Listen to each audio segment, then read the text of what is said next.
Panday-PANDAY'S For the Good of the Country, Guardian editorial, should be titled For the Good of Power, Dressed Up as Patriotism, an editorial by Professor Wall Street.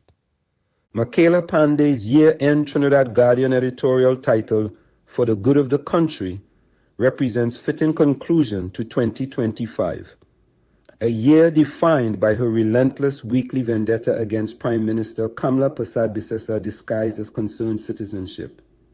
The editorial should have been titled For the Good of Power, Dressed Up as Patriotism, because that's what it actually represents. Transparent political opposition masquerading as national concern, PNM propaganda wearing patriotic costume. Most telling is Panday's declaration, "Let me be clear, no patriot wants a government to fail. First and foremost, I am a patriot." This represents transparent attempt to inoculate herself against obvious criticism, that someone producing weekly attacks while having protected PNM's catastrophic failures serves partisan interests rather than national good. Real patriotism would have manifested during PNM's 2015 to 2025 decade. Record murders, 52% black poverty increase, economic collapse. Panday's Barley's Novocaine prevented patriotic concern then. Her sudden discovery of patriotic duty on April 28, 2025, reveals partisan motivation. As 2025 ends, one hope for 2026 emerges, that Panday will finally take off her red sunglasses and red tutu, acknowledge her role as PNM propagandist, and either offer constructive alternatives or accept that voters rejected her vision decisively. Here are 10 reasons why her year-end Guardian editorial confirms 2025 as year of relentless PNM propaganda, and For the Good of the Country editorial exposes year-end vendetta. 1. Weekly attacks throughout 2025. Panday's editorial culminates a pattern. Approximately weekly attacks on UNC governance beginning April 28, including Facebook posts on U.S. relationship, open letters demanding transparency, Guardian editorials criticizing policies, and constant social media commentary manufacturing crises. This frequency, unprecedented during PNM's decade, exposes predetermined agenda. Panday didn't produce weekly attacks on Rowley's record murders or economic collapse. Her sudden productivity beginning April 28, 2025, reveals vendetta rather than principle. 2.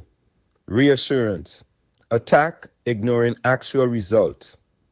Panday frames government as offering only reassurance rather than results, deliberately ignoring 8 months of documented achievements. 47% crime reduction. Trinidad dropped from top 10 murderous countries, energy sector revival through Dragon Deal, Couva Hospital opened, PSA back pay delivered, public servants receiving increases, PNM refused. These represent actual results, not mere reassurance. Panday's characterization reveals determination to deny UNC success regardless of facts. Real patriotism would acknowledge achievements while critiquing failures. 3. Crime normalization, historical revisionism. Panday claims 2025 normalized fear, ignoring that crime normalization occurred during PNM's decade. 625 murders in 2024, highest in history. Over 5,000 citizens murdered during decade. Complete failure addressing gang violence. Crime fear was normalized during PNM governance when citizens faced actual daily threat. UNC's 8 months produced 47% crime reduction. Where were Panday's Guardian editorials demanding Rowley explain strategies? The silence reveals selective concern serving partisan interests. 4. Economic criticism ignoring PNM's catastrophic record. Panday's economic criticism ignores UNC inherited disaster from PNM. Poverty increased 52% among black citizens. Economic decline across sectors. Energy sector collapse. Foreign exchange crisis. Investment fled. UNC has begun addressing inherited disasters, reviving energy, attracting investment, delivering payments. PNM refused. 8 months cannot reverse decade of damage. Real patriotism would acknowledge inheritance context while holding government accountable for progress. 5. Foreign policy unease manufacturing. Panday's foreign policy unease represents manufactured crisis about straightforward partnership management. Every arrangement she characterizes as creating unease existed identically under PNM. $42 billion annual trade, $3.5 billion trade surplus, security cooperation, radar installations, SOFA renewal. Where were her editorials questioning PNM's identical policies? Selective concern exposes partisan agenda. Identical policies are unproblematic when PNM manages them, but create unease when UNC manages them. 6. The no clear policy direction lie.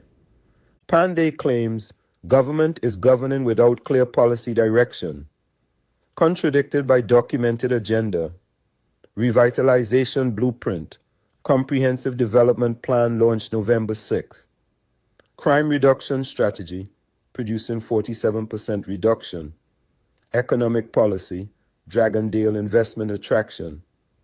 Healthcare reform, hospital opening, waiting list reduction. Panday's claim of policy absence revealed determination to deny reality. Real patriotism would evaluate actual policies on merit rather than deny they exist. 7. The false patriot inoculation. Panday's first and foremost I am a patriot represents transparent attempt to immunize herself against criticism.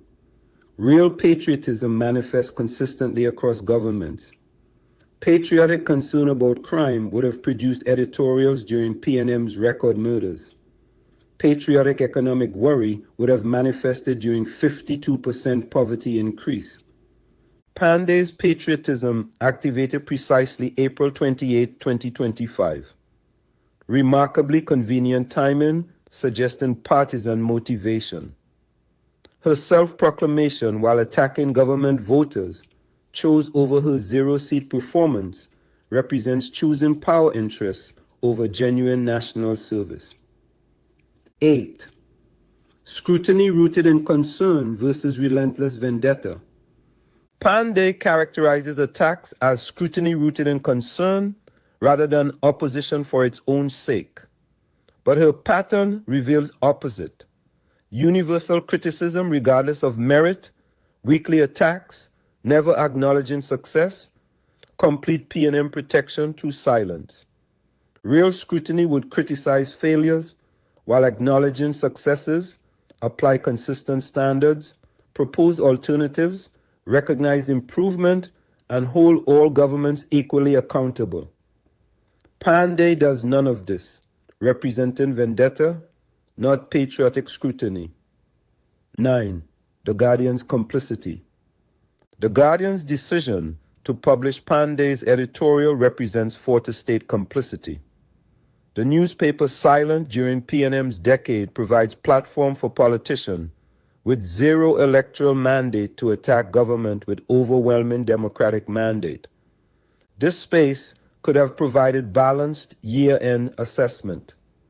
Instead, the Guardian platforms universal criticism from partisan figure whose weekly 2025 attacks establish clear vendetta pattern, prioritizing attacks on UNC over balanced assessment serving readers. 10. 2026. Hope, remove red sunglasses and red tutu. As 2025 ends, one hope for 2026. Panday will remove her red sunglasses and red tutu, acknowledge her PNM propagandist role, and offer constructive opposition or accept electoral rejection. The red sunglasses prevent seeing UNC achievements, context of inherited disasters, her zero-seat rejection, and double standards. The red tutu represents performance as P&M propagandists, dancing partisan dance while pretending independent patriotic concern. 2026 could bring honest opposition, constructive criticism with consistent standards, acknowledgement of achievements, realistic alternatives, democratic respect. Or more weekly vendetta attacks serving P&M interests, wearing patriotic costume. In conclusion, 2025, Year of Panday's Vendetta. Pandays for the good of the country should be titled For the Good of Power, dressed up as patriotism, accurately describing both this piece and her entire year of weekly attacks. 2025 revealed Panday's complete pattern. Weekly attacks beginning April 28th. Universal criticism regardless of governance performance, manufactured crises, complete P&M protection, zero-seat performance ignored while attacking 26-seat mandate, patriotism claimed while serving partisan interests. Real patriotism would have manifested during P&M's decade of failures. Real concern would acknowledge UNC achievements while critiquing challenges. Real opposition would propose alternatives. Real democratic respect would recognize voters rejected Panday's vision decisively. As we enter 2026, Trinidad and Tobago deserves opposition, applying consistent standards, critics who demanded P&M accountability with vigor, now directed at UNC, voices proposing realistic alternatives, and patriots whose concern manifests regardless of which party governs. Until Panday removes her red sunglasses and red tutu, acknowledges her P&M propagandist role, and offers honest opposition or accepts electoral rejection, her editorials deserve recognition for what they are: vendetta-driven attacks serving power interests dressed up as patriotism. 2025 was Panday's year of vendetta. Citizens hope 2026 brings honest opposition serving national interests rather than continued propaganda serving partisan power. The real title for Panday's year-end editorial and entire 2025 performance should be For the Good of P&M Power Dressed Up as Patriotism, delivered by zero-seat propagandists wearing red sunglasses and red tutu while claiming national concern.